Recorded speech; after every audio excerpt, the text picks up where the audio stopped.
All right, guys. I got the bike back together last night. New radiator, new Tusk hoses. Deleted the fan. Deleted the thermostat.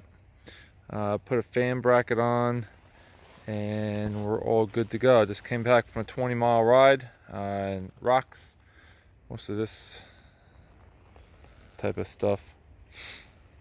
No mud. Absolutely no mud. As you could see, the bike is probably just as clean now as it was before I started. That's about everything under the fender. So obviously no mud. So 20 miles of rocks. This is the wear, just a little bit on the leading edge.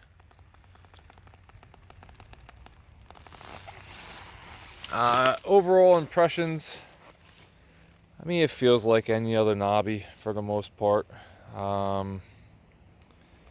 Had good braking, good traction going up hills, but I mean, traction was great today, so I think you could have really ridden anything and gotten good traction. The only place I really had trouble with is just over logs.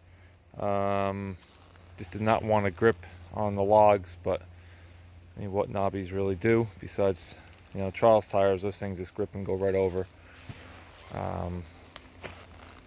But my suspension just fell off today. The rear end just kept bouncing me around.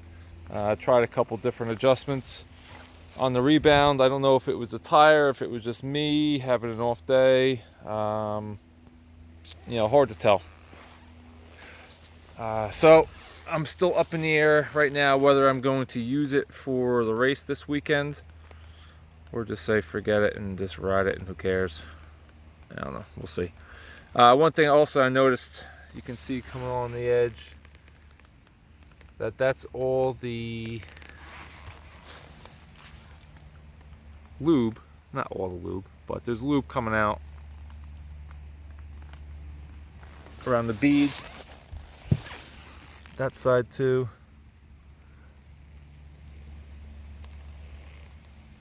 Which I've had that happen on tires before. Who knows why. Bead's a little bit, off. Rim's a little bit off. The nitro's not as big as it should be. Who knows? But, obviously the bead's not coming off. Just some lube working its way out.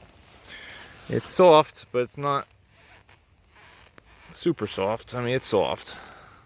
It is a soft nitro.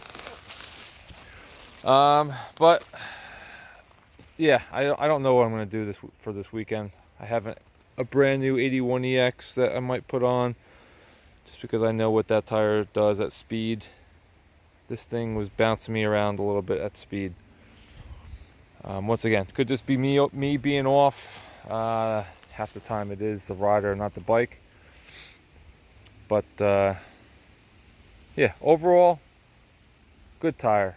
I mean, for $60, you can't beat the thing. It did nothing, any different than any other knobby would do riding the trails that I'm riding today. Except for $60 versus $70, $80, $90, $100. So I would say, yeah, if you're on the fence, go for it. $60. It's not going to break the bank. I think you'll like it. I think it's going to hold up. Like I said, this is 20 miles of just rocks. I mean, all rocks. I'm not a big tire spinner, so if you like doing that, braking hard, getting on the gas hard, spinning it, you might wear it a little faster. I'm pretty easy and on tires, so your mileage may vary, but I think probably get a long life out of this thing. So that's it. I recommend it. Once again, I don't know if it's a race tire. I think it's more of a trail tire. And I am still up in the air what I'm going to do for the weekend. I think it depends upon how much time I have before the race. If I'm going to swap it out, I have to do a bunch of things. But that's it.